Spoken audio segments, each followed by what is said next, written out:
Good day everyone. So I will discuss about the present value of deferred annuity and periodic payment of a deferred annuity. So the first topic that I will discuss is the present value of deferred annuity. So andito yung formula ng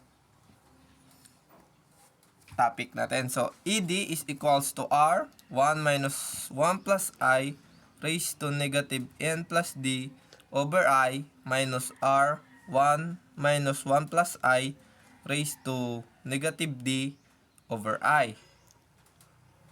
Wherein ED is deferred annuity and D is deferment period, P is time with payment and total number of conversion periods, and R is periodic of regular payment of a deferred annuity, and I is interest per conversion.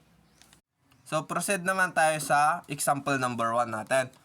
So sabi dito, determine the present value of deferred annuity which will be replaced by a series of equal annual payment of 3,000 pesos each, with the first payment is due at the end of 3 years and the last payment will be at the end of 8 years. Money is worth 2.75% effective.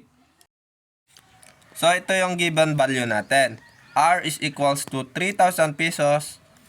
W is equals to 2.75%, which is equals to 0.0275, and M natin is equals to 1. So para makuha natin yung I natin is I equals W over M is equals to 0.0275. So yun yung I natin. So proceed na tayo sa solution natin. So deferred annuity is equals to R 1 minus 1 plus I equal I raised to N plus D over I minus R 1 minus 1 plus I raised to negative D over I. So yung R natin kanina is 3,000, then yung given value natin is isa-substitute lang natin siya. So magiging na siyang 3,000 1 minus 1 plus 0.0275 raised to negative 6 plus 2 over 0.0275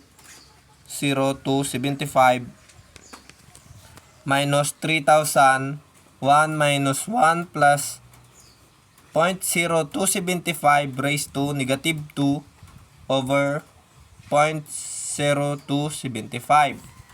So magiging na siyang 3,001 minus 1.0275 raised to negative 8 over 0.275 minus 3,001 minus 1.0275 raised to 2 over 0.0275. Then ibababa lang natin yung 3,000. So again, ibababa lang natin yung 3,000, then isosolve natin yung 1 minus 1.0275 raised to 8 over 0.0275. Then isusunod natin ibababa din natin siya. Tapos yung minus 3,000, tapos isosolve din natin yung 1 minus 1.0275 raised to 2 over 0.0275. Then pag nakuha na natin yung same value nun, yung 3,000 is imamultiply natin siya sa value na nakuha natin,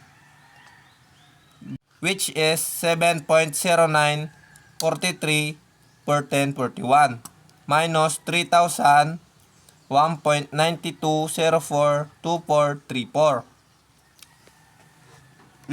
So yung value ng 3,000 na pinag-multiply natin sa 7.0943 43 for 1041 is 21,282.94. Then yung 3,000 times 1.92042434 is equals to 5,761.27. So, pag ma-minusin lang natin yon, then yung deferred annuity na natin is 15,521.67. So, let's proceed sa example number 2. So, sabi dito, what is the cash value of an iPad that can be bought for 2,000 pesos down payment and it monthly payment of 850 pesos? Inclusive the rate of interest through credit cards. The first payment is due after 3 months from today. Money is worth 2.4% compounded monthly. So, ito yung mga given values natin. So, R is equals to 2.4%, which is equals to 0.024. Then, M natin is equals to 12. And I is equals to 0.024 over 12 is equals to 0.002.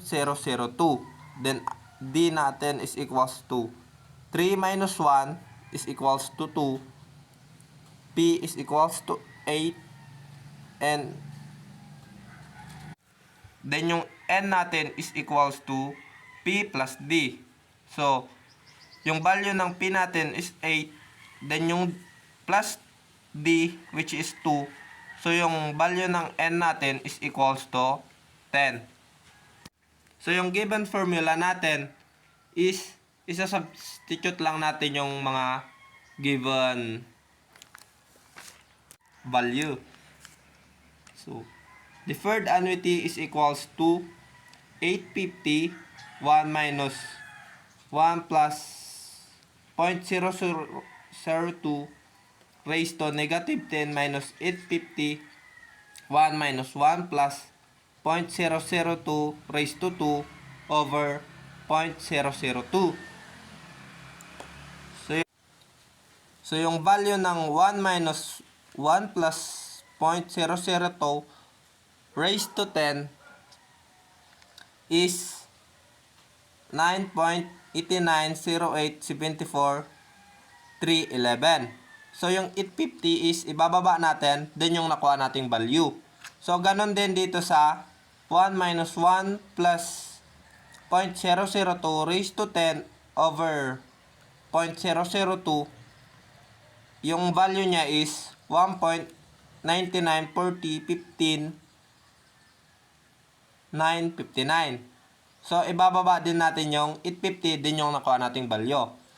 So, pag tapos nun, pag multiply natin yung 850 at saka yung value na nakuha natin, which is yung 850 times 9.890874.311 is equals to 8,407.24. Then yung minus 850 times 1.994015.959.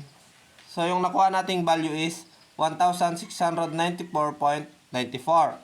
Then, yung 8,407.24 minus 1,694 pesos is equals to 6,712.33. So, yun yung deferred annuity natin. So, yung hinahanap dito is yung cash value. So, cash value is equals to AD plus down payment. So, yung deferred annuity natin is 6,712.33 plus yung down payment nating 2,000 pesos, which is equals to 8,712.33. So, yun yung cash value natin. So, I hope na naintindihan nyo yung first topic natin. So, now let's proceed to next topic, which is periodic payment of a deferred annuity.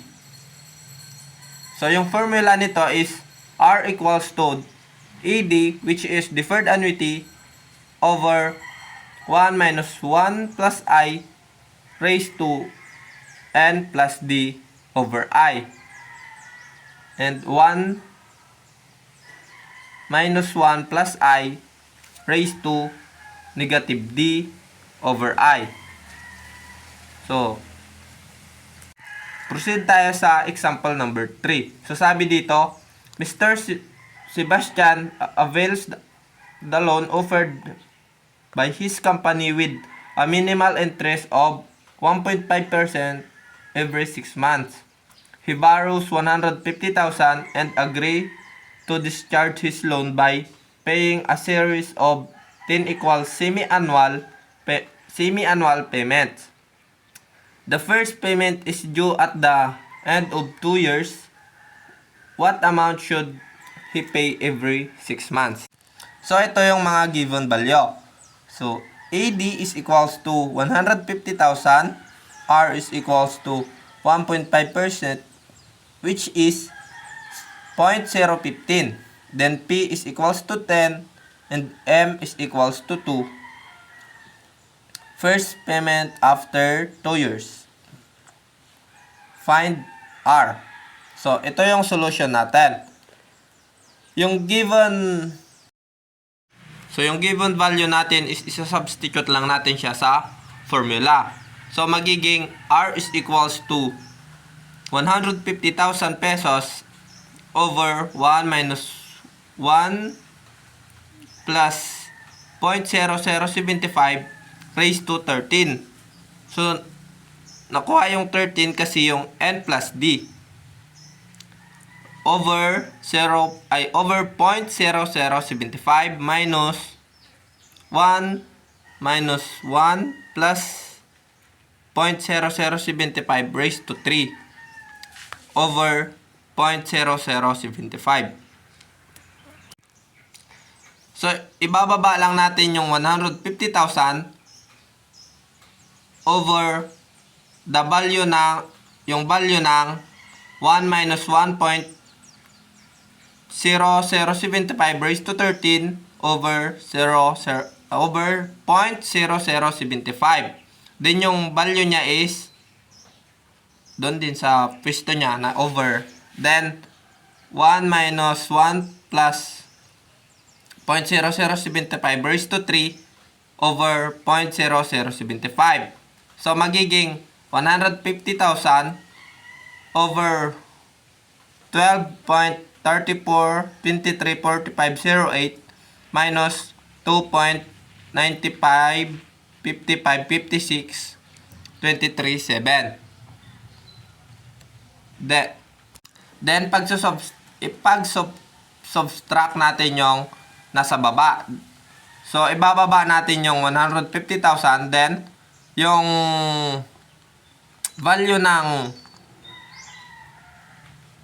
nakuha natin is 9.3867,888.43. So, 150,000 over 9.3867,888.43 is equals to 15,979.91. So, yun yung hinahanap nating R. So, I hope naintindihan nyo din yung second topic natin.